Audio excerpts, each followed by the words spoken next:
écrit un courriel le 13 mars dernier, un courriel qui va comme suit. Madame, bonjour. Je me nomme Sabrina, j'ai 15 ans. Dans ces 15 années de ma vie, j'ai dû me battre contre quelque chose d'énorme, quelque chose qui touche 10% de nos jeunes, l'intimidation. J'ai entendu les pires insultes qui existent, on en a même inventé juste pour moi. J'ai reçu des souhaits de suicide. La première fois que j'en ai reçu, les mots ont résonné dans ma tête. Je me suis sentie comme un déchet qu'on se serait fait un plaisir de jeter dans un trou. J'ai eu envie de vomir tellement je me suis détestée à cet instant. Tellement laide, grosse et conne que les gens voulaient ma mort. Je devais être vachement encombrante et dérangeante. Plus je recevais des souhaits de mort, plus la grande faucheuse me tendait la main. Je rêvais d'elle. Dans chacun de mes rêves, elle se montrait très sympathique avec moi. Elle me faisait miroiter la paix et je me voyais lui faire entièrement confiance. J'ai pas fait ça. J'ai commencé à écrire toute ma douleur sur du papier. Et cette douleur-là, je peux vous le dire, là, ça s'intitule Le journal d'une intimidée. Bonjour Sabrina Billard. Bonjour. Je veux te dire à quel point je suis honorée de t'accueillir dans le 5 à 8. Est-ce que tu sais pourquoi? Non. Parce que je trouve que ça prend beaucoup de courage pour faire ce que tu fais, pour faire ce que tu as fait. Et on pourrait dire que tu l'as gagné, ce courage-là. Ben oui, c'est quelque chose qui m'a pris beaucoup de courage, puis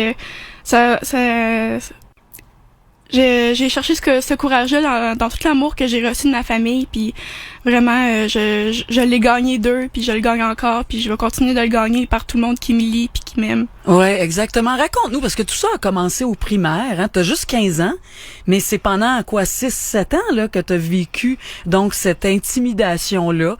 Raconte-nous un peu, là, des bribes de cette période-là de ta vie. Ben dans le fond, avant je restais à Pointe-aux-Trembles, ici à Montréal, puis j'ai déménagé en région, près de Montmagny, puis dans ma nouvelle école, la diversité, il y en avait pas beaucoup, fait que moi je détonnais parce que j'avais un excès de poids.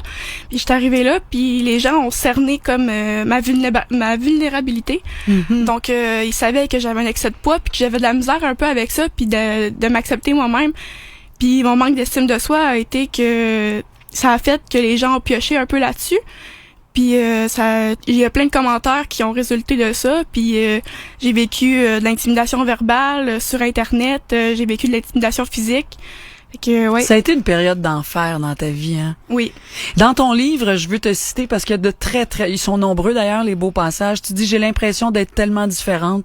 J'ai l'impression que j'aurai jamais ma place, que je suis plus capable de contenir en moi toutes les émotions qui m'habitent. Je pleure n'importe quand et n'importe où et je suis incapable de dire pourquoi. Je dors mal. Je peux pas m'empêcher de rêver à tout ce qui me tourmente. La rage contenue en moi s'accumule de plus en plus puisque je ne l'évacue jamais. J'ai peur qu'un jour ma rage fasse en sorte que que je fasse mal à quelqu'un et que ça fasse tellement de dommages. Un peu plus loin, tu dis également, j'ai promis de rester sur cette terre, j'ai promis de ne pas partir, mais je meurs de l'intérieur. J'essaie de ne pas tuer toutes les passions qui m'animent, question de garder en vie un peu de moi. Je passe mes soirées couchées sur le dos à regarder le plafond de ma chambre. Des larmes coulent, mais pas beaucoup. Je veux pas pleurer. Selon moi, pleurer, c'est lâche. C'est très, très touchant de lire ça et c'est là que la solitude s'est installée en toi, hein. Tu faisais tout seul? Oui, parce que j'en parlais pas à personne, parce que j'avais peur d'être le problème central. J'avais peur qu'on me dise t'es grosse, donc c'est toi le problème, donc c'est pas de la faute des autres. Fait que je me suis dit, si on me dit que je suis grosse, c'est peut-être parce que c'est vrai, puis c'est moi le problème. Fait que je voulais pas en parler parce que je voulais pas qu'on me dise encore une fois que j'étais grosse, puis que c'était moi le problème. Écoute, tu dis aussi dans le livre que c'est vraiment l'écriture qui t'a sauvé la vie. Toi, t'écris depuis que t'es toute petite. Et il y a quelque chose de tellement extraordinaire qui est sorti de ça. On va aller en musique, mais on va poursuivre. Puis je veux parler justement de à quel point l'écriture t'a sauvé dans ta vie. Qu'un pour vous, 2 planètes à rouge. Sabrina Billard, aujourd'hui dans le 5 à 8, auteur du livre Journal d'une intimidée. Donc, ton histoire, ta vie, victime d'intimidation pendant 6 ans à l'école. On disait que, juste avant d'aller en musique, Sabrina, que l'écriture t'a vraiment sauvée dans ta vie parce que, dans ton livre, tu nous racontes, c'est en secondaire 1 que c'est arrivé, hein, pour le gala Méritas. Oui, c'est en secondaire 1. C'est ça, tu t'es fait dire, il faut que tu te rendes là ce soir parce qu'il y a quelque chose pour toi puis tu pensais que c'était une farce. Raconte-nous ça un petit peu. Ben dans le fond, à mon école, ce qui se passe avec le Gala Méritas, c'est que y a comme des prix qui sont donnés par niveau, comme des prix comme le persévérance à l'école puis tout.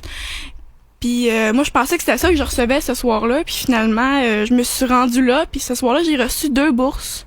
J'ai reçu la bourse de la Société Saint-Jean-Baptiste pour la qualité du français.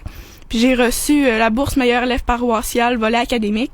Fait que je me sentais vraiment... c'était vraiment bien pour moi parce que je me sentais récompensée de l'effort que je faisais. Puis ça me faisait beaucoup de bien parce que c'était la première fois que ça arrivait. Là. C'est ça, ta vie a changé ce soir-là parce que tu dis dans ton livre qu'à un moment donné, t'as vu que les gens te regardaient plus de la même façon, hein? Ben non, puis tu sais, c'est ma prof de français cette année-là qui a fait les démarches pour que je reçoive la bourse. Puis ça m'a fait un grand bien parce que ma prof de français, c'était la personne qui me lisait le plus. Elle lisait mes productions écrites. Puis elle m'a dit que j'avais une plume incroyable puis que je devais me rendre loin avec ça.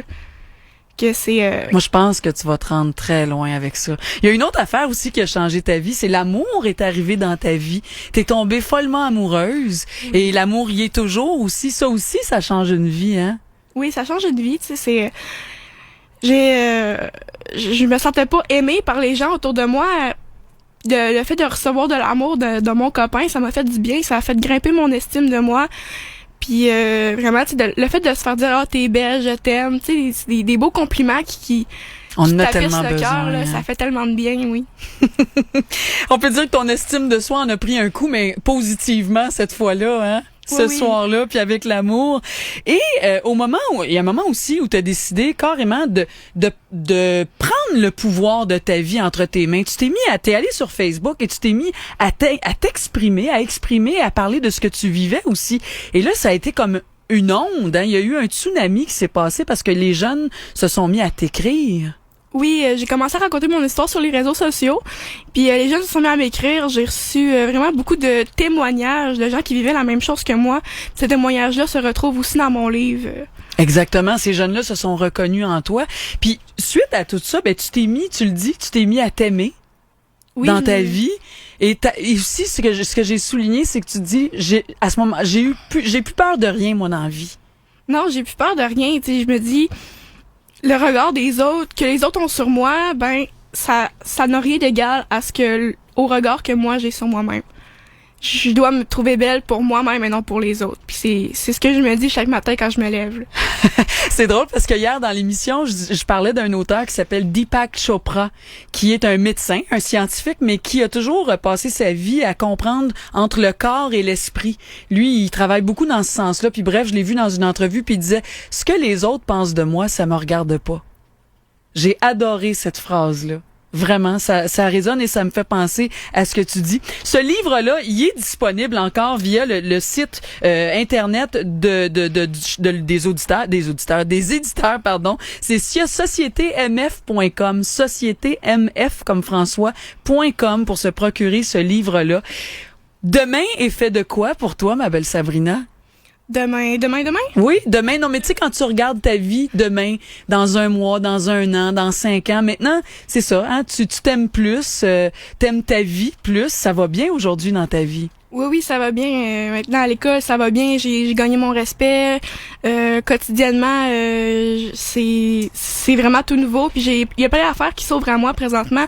J'ai un blog dans le portail La Métropole à Montréal, ici. Répète où on peut te lire en blog. Lamétropole.com. Parfait. On va écrire ça aussi sur la page du 5 à 8. Moi, je veux te dire merci. Merci d'avoir pris la peine, d'avoir eu le courage de m'écrire comme ça, parce que des fois, on lance des affaires dans l'univers, puis oups, c'est attrapé par quelqu'un. Moi, je te souhaite tellement bonne chance, bonne route, et je pense que tu vas aller très loin, ma belle Sabrina. Mais merci beaucoup. Merci pour tout ce que tu fais. Puis je suis certaine qu'il y a plein de jeunes qui t'écoutent. Il y a plein de parents aussi qui doivent trouver un grand plaisir à t'entendre, puis qui trouveront un grand plaisir à te lire aussi. Le journal d'une intimidée, signé Sabrina Biard. Merci infiniment. Sur le web,